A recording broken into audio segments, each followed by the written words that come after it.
লালমনিরহাটের যে তিস্তার পাড়ের যে বন্যা সেটি কিন্তু এখন একবারই নেই।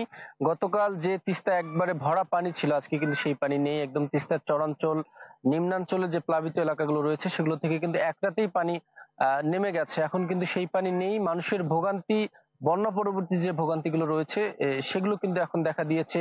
বন্যার যে ক্ষত সেগুলো কিন্তু দেখা দিয়েছে। ক্ষতির পরিমাণ যদি একটু বলি যে লালমনিরহাটের এই গত 2 দিনের বন্যায়, এক রাত একদিনের বন্যায় লালমনিরহাটের বিভিন্ন কাঁচা পাকা সড়কের উপর দিয়ে কিন্তু তীব্র বেগে পানি প্রবাহিত হচ্ছে। এর ফলে বিভিন্ন সড়ক ধসে গেছে, পাশাপাশি কিছু সড়ক ভেঙে গিয়েছে, কাঁচা সড়ক ভেঙে গিয়েছে, বেশ কিছু স্থাপনা ক্ষতিগ্রস্ত হয়েছে, মানুষের বাড়িঘরের ক্ষতিগ্রস্ত হয়েছে। পাশাপাশি অনেকেরই কিন্তু গরু, ছাগল, হাঁস, মুরগি সেগুলো কিন্তু ক্ষতিগ্রস্ত হয়েছে। এবং সব থেকে বড় বিষয়, তিস্তার মানুষ কিন্তু, তিস্তা পাড়ার মানুষ বেশিরভাগই কিন্তু কৃষি কাজের উপর নির্ভরশীল এবং কৃষিকেই তারা কিন্তু পেশা হিসেবে বেছে নিয়ে তারা কিন্তু জীবন ধারণ করে। এবং এই হঠাৎ বন্যায় কিন্তু কৃষির ব্যাপক ক্ষতি হয়েছে। বিশেষ করে গরু ছাগলের যে প্রাকৃতিক খাদ্য উৎস সেটি কিন্তু এখন নেই। ফলে যেহেতু গোখাদ্যের দাম অনেক বেশি, তারা কিন্তু এটা নিয়েও বিপাকে পড়েছেন। পাশাপাশি বাড়ির আশেপাশে বিভিন্ন যে ক্ষত সেটিও কিন্তু বেরিয়ে আসছে। দুর্গন্ধ, পচা দুর্গন্ধ থেকে শুরু করে পরিবেশের নোংরা পরিবেশ সেটি কিন্তু আস্তে আস্তে বেরিয়ে আসছে। পাশাপাশি বন্যা পরবর্তী এই বন্যায় কিন্তু বিভিন্ন রোগ বালাই এবং খোসপচরা এগুলো কিন্তু দেখা দিয়েছে। এগুলোতে কিন্তু ভুগছেন সাধারণ মানুষ। এবং পাশাপাশি আজকে যেহেতু একদম একবারে পানি নেই, রৌদ্রোজ্জ্বল দিন, মানুষ কিন্তু চেষ্টা করছেন ঘুরে দাঁড়াবার, নিজেদেরকে নতুন করে সাজাবার। মিলাই ছিল লালমিয়ার থেকে আমার কাছে সবশেষ বন্যার তথ্য। মাহফুজ বকুল, ধন্যবাদ আপনাকে। কুড়িগ্রাম থেকে যুক্ত হয়েছেন আমাদের আরেক সহকর্মী গোলাম মওলার সিরাজ। সিরাজ, একটু জানাবেন সেখানকার পরিস্থিতি। মিলা, কুড়িগ্রামের নদ নদীর পানিও নেমে যাচ্ছে। আজকে আমি যদি আপনাকে দেখাই যে এটি হচ্ছে তিস্তার একেবারে অববাহিকা। এই যে আমার পিছনে যে ধান ক্ষেত, এখানেও কিন্তু গতকালকে পানিতে ভরপুর ছিল। আজকে সেটা একেবারে তিস্তাতে নেমে গেছে সেই পানি, অর্থাৎ তিস্তার পাড় থেকে আরো কমপক্ষে 2 থেকে 2.5 ফুট নিচে কিন্তু পানি নেমে গেছে। তো এই পানি নামার ফলে এখন সবচেয়ে বড় যে বিষয়টি চোখে পড়ছে সেটি হচ্ছে কৃষির বড় ধরনের একটা ক্ষয়ক্ষতি। একই সাথে পানি নামার ফলে হচ্ছে যে ভাঙন দেখা দিয়েছে বেশ কিছু এলাকায়।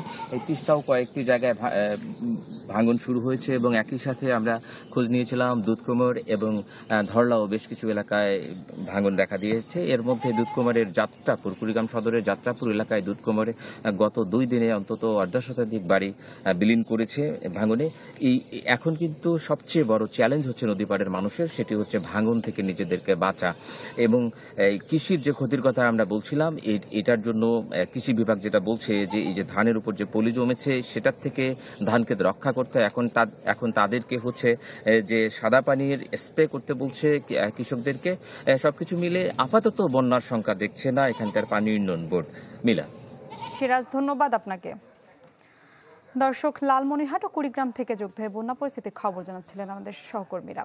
এদিকে সিরাজগঞ্জে বেড়েছে যমুনা নদীর পানি। এ নিয়ে আরও জানাতে যোগ দিচ্ছেন সহকর্মী হিরক গুণ। হিরক, একটু জানাবেন। আসলে উজান থেকে নেমে আসা যে পাহাড়ি ঢলের পানিতে কিন্তু সিরাজগঞ্জেও যমুনা নদীর পানি অস্বাভাবিকভাবে বৃদ্ধি পাচ্ছে।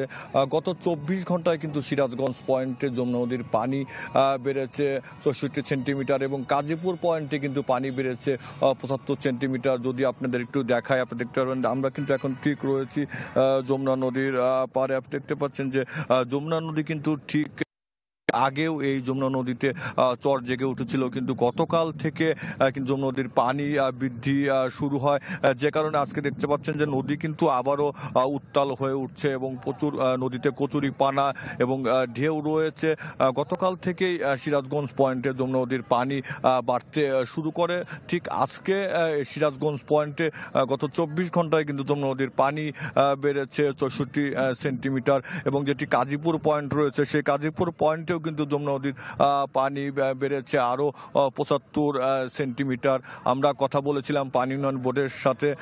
পানি উন্নয়ন বোর্ডের নির্বাহী প্রকৌশলী তিনি যেটি জানিয়েছে যে যমুনা নদীর পানি কিন্তু আরো একদিন বাড়তে পারে, এরপর থেকে কিন্তু আসলে পানি কমে যাবে। তবে তিনি যেটি বলছেন যে বন্যার কোনো কিন্তু সংখ্যা নেই, তবে পানি কিন্তু আজকে সিরাজগঞ্জ পয়েন্টে যমুনা নদীর পানি অস্বাভাবিক হারে বৃদ্ধি পেয়েছে।